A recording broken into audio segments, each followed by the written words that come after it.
जय जय शङ्कर हर हर शङ्करा जय जय शङ्कर हर हर शङ्करा जय जय शङ्कर हर हर शङ्करा जय जय शङ्कर. பெரியவா சச்சரித்தம் அத்தியாயம் 30. தேவுடு தேவுடு. ஹூசூர் என்ற ஊரில் ஒரு அம்பாள் கோவிலில் நம் பெரியவா முகாம். ஒரு நாள் கோவில் வாசலில் ஒரு எருமை மாட்டு வண்டி வந்து நின்றது. அதை ஓட்டிக்கொண்டு வந்தவள் ஒரு லம்பாடி பெண். அவளுடைய உடையும் அலங்காரமும் வினோதமாக இருந்ததால் எல்லாரும் அவளையே பார்த்து கொண்டிருந்தார்கள். வண்டியில் இருந்து இறங்கியவள் பின்பக்கம் சென்று எதையோ எடுப்பது போல் இருந்தது. அவளுடைய குழந்தையாக இருக்கும் என்று பார்த்தால் உள்ளே படுக்க வைத்திருந்த தன் புருஷனை அப்படியே அலாக்காக ஒரு குழந்தையை தூக்குவது போல் தூக்கி கொண்டு அங்கும் இங்கும் பார்வையை சுழலவிட்டாள். பிறகு யாரையும் உதவிக்கு எதிர்பார்க்காமல் தானே அவனை தூக்கி கொண்டு உள்ளே வந்தாள். அவளுடைய புருஷனுக்கு பல நாட்களாக கடுமையான வாந்தி, பேதி, காய்ச்சல்.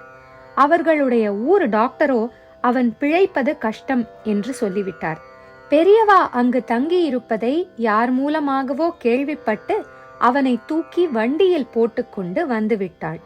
அவளுக்கு பெரியவா யார் என்றே தெரியாது. ஆனால் அந்த ஊருக்கு வந்திருக்கும் தேவுடு, தெய்வம் என்று கேள்விப்பட்டு புருஷனை தூக்கி வண்டியில் போட்டுக்கொண்டு வந்துவிட்டாள். தேவுடு தேவுடு. குத்து மதிப்பாக யார் அந்த தேவுடு என்று தெரியாமல் கையில் புருஷனோடு நின்றவளை அங்கிருப்பவர்கள் பெரியவாளிடம் அழைத்துச் சென்றனர். புருஷனை பெரியவா முன் தரையில் கிடத்திவிட்டு 2 கைகளையும் கூப்பிக்கொண்டு காரே பூரே என்று அவளுடைய பாஷையில் அழுது கதறி பிரார்த்தித்தாள். ஒருவருக்கும் சுத்தமாக ஒன்றும் புரியவில்லை.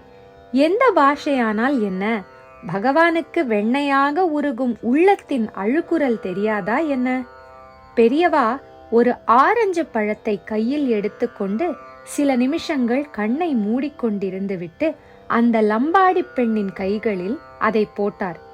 கண்களில் கண்ணீரோடு பழத்தை பெற்றுக்கொண்டு விழுந்து சாஷ்டாங்கமாக ஒரு நமஸ்காரத்தையும் பண்ணிவிட்டு அதே ஜோரில் மறுபடியும் புருஷனை தூக்கி கொண்டு வண்டியில் படுக்க வைத்துக் கொண்டு சென்று விட்டாள். பெரியவா பக்கத்தில் நின்று கொண்டிருந்த பாரிஷதர்களிடம் சொன்னார், இந்த லம்பாடிக்கு எவ்வளோ பதிபக்தி பாரு! ஒரு ஆம்பிளையை தான் ஒருத்தியாவே தூக்கிண்டு வந்திருக்காளே! பகவான் இவளுக்கு அவ்வளோ சக்தியை கொடுத்திருக்கான். சத்யவான் சாவித்ரி கதையை புராணத்தில் படிக்கிறோம். இவளும் சாவித்ரி தான். ஆனா நான் மேலே எதுவும் சொல்லாமல் குசும்பு வழிய மெல்லிய புன்முறுவல் பூத்தார். அவர் சொல்லவே வேண்டாம். பக்கத்தில் இருந்த பாரிஷதர் யுக்தி பூர்வமாக பதில் கூறினார், பெரியவா சத்தியமா யமன் இல்ல. அந்த யமனுக்கும் யமன் காலகாலனாக்கும்.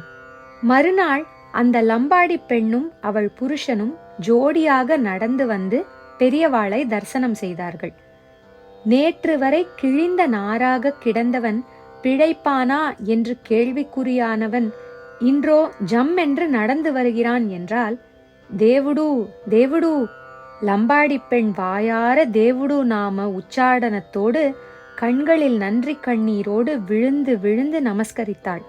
உருகாத வெண்ணையும் ஓரடையும் நான் நூற்றேன், ஒரு காலும் என் கணவர் என்னை விட்டு பிரியாதிருக்க வேண்டும்.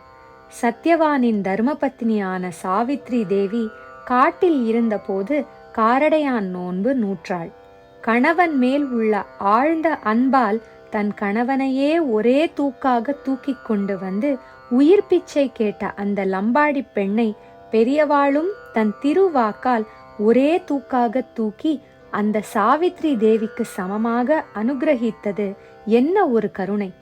நம்முடைய காலாந்தக மூர்த்தி சாதாரண ஆரஞ்சு பழத்தையா அவள் புருஷனுக்கும் அவளுடைய சௌமாங்கல்யத்துக்கும் கொடுத்தார்?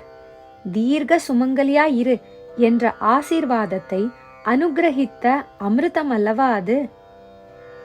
ஜெய ஜெய சங்கர, ஹர ஹர சங்கர, மகா பெரியவா சரணம்.